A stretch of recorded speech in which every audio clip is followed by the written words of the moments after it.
Hi everyone! Today we are going to be looking at graphing horizontal lines. So in our last lessons we were graphing lines by using substitution, putting x values in to the x, outputting a y.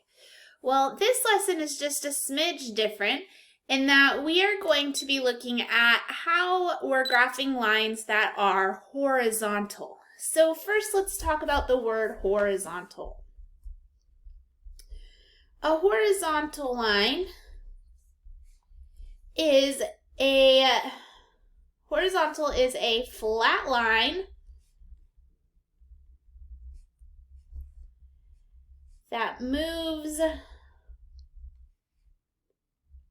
left to right or right to left. So horizontal is right to left or left to right. This is an example of a horizontal line. If you notice, we use the word flat. And this flat is going to become really important because flat is a type of slope. If this line were completely flat, meaning I drew it straight using a ruler, it would be flat, moving left to right, which means that it has no slope. Its slope is a flat line. This would be like if I'm out there walking down the sidewalk and the sidewalk is completely elevated at 0, it would have no elevation. I wouldn't be going upwards or downwards. It would just be a flat, straight line. When you look out to the ocean for miles and miles, what you see on the horizon where the sun rises, that would be a horizon or a horizontal line. It's completely flat or looks flat. It's not really because Earth is round. Okay, so let's go ahead now and talk about what this looks like when we're graphing. So in order to graph a horizontal line, we're going to look at what happens in order to get this. So let's check out example A. All right, example A says that we need to graph y equals -3.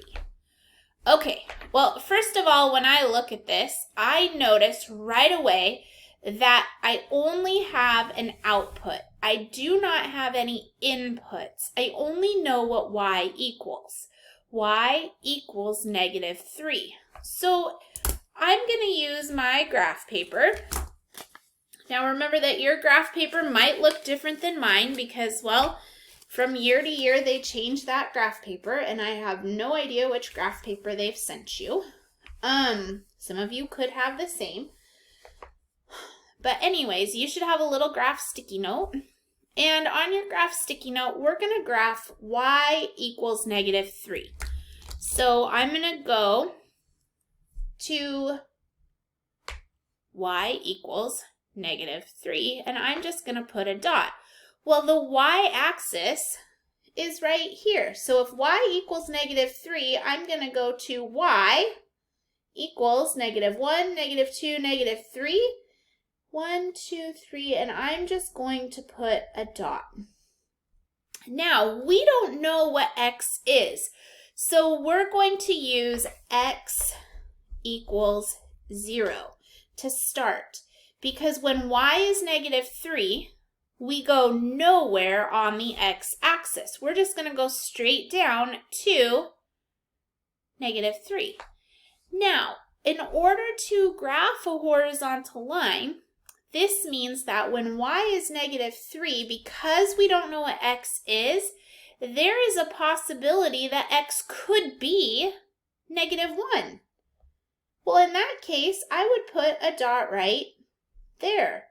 Or maybe x is 5, +5. I would go over to +5, 1, 2, 3, 4, 5, and I would go down still to -3, and I would put a dot. it doesn't matter what I'm inputting for for x, your y value is still -3. So with that being said, when I go to connect these dots, it could include every single x value that is known as a possibility. We only know for a matter of fact that y equals -3. So we're going to put y equals -3, and we're going to graph a horizontal line like this back and forth to show that it can include any and all x values. So this means any and all x values. The only thing we know for sure is y equals -3. But when we know that y equals -3, as soon as we put that very first dot, x has to equal 0. So our first ordered pair is 0, -3. Where we go from there depends on whatever we substitute in. But this is how to graph a horizontal line. Okay, let's do another example. We're going to do example B. And example B is the same thing. We're going to graph a horizontal line. Example B tells us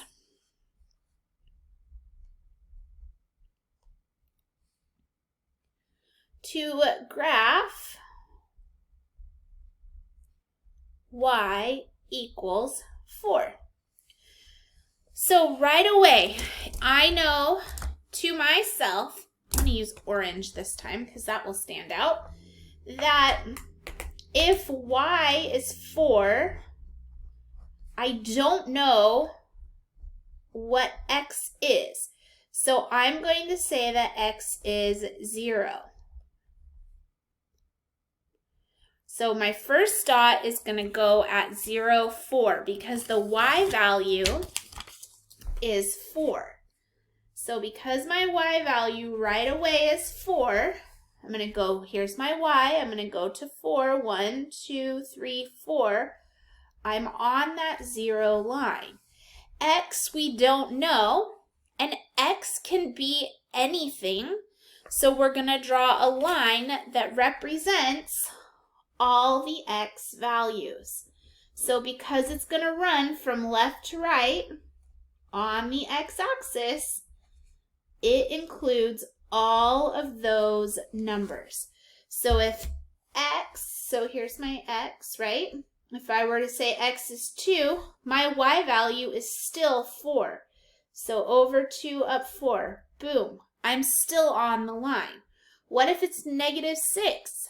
If I start here and I go over 1, 2, 3, 4, 5, 6, it's still going to be +4.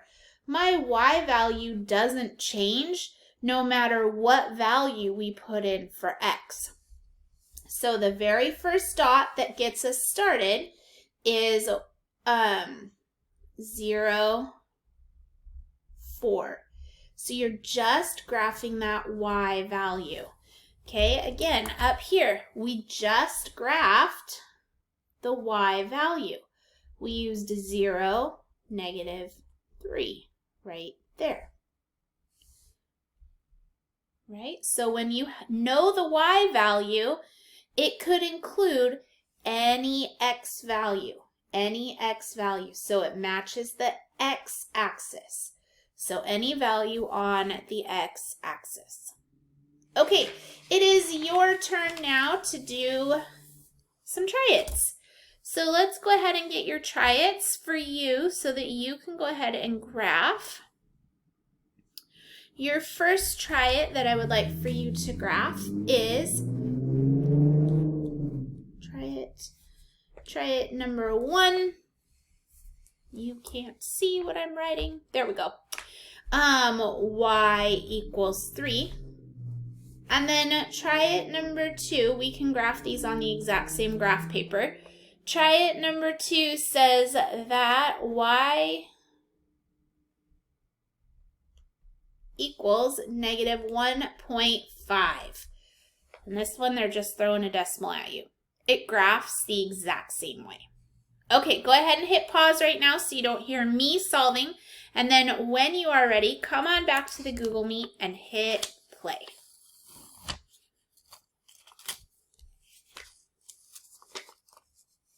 All right, so on my first one, I am in a graph where it says y equals 3. This tells me that we don't know what x is. So when we don't know what x is, we're just going to use a 0 to start. And so y is 3, 1, 2, 3. And that means that it can include any and all x values. So we're going to get a horizontal line because when we know the y value, we can have any x value. There we go, just like that. So this one is 0, 3. Okay, on the next one, y equals negative 1. So I'm just going to put a little letter A here for part 1. 2 says that y equals negative 1.5. So again, I'm going to go to negative 1.5. So here's negative 1, here's negative 2, negative 1.5 is right in between. And then I'm going to include all numbers on the x-axis. And I do that by drawing a horizontal line that runs back and forth at negative 1/2. So both of my lines look like this. X is 0. My y value is negative 1.5. So I have 0, negative 1.5, and it can include any and all values. All right, how did you do on this? How did you do on graphing a horizontal line? How did you do? Now, go ahead and answer your essential question. How do we graph horizontal lines? How do you know it's going to be a horizontal line? What information is missing? What information do you have? And then go ahead and put your level of understanding out to the side. Where are you at? And then you can either come on back to the Google Meet and ask for help, or you can go and do your practice work. As always, I appreciate all of your hard work and effort, and make it a great day.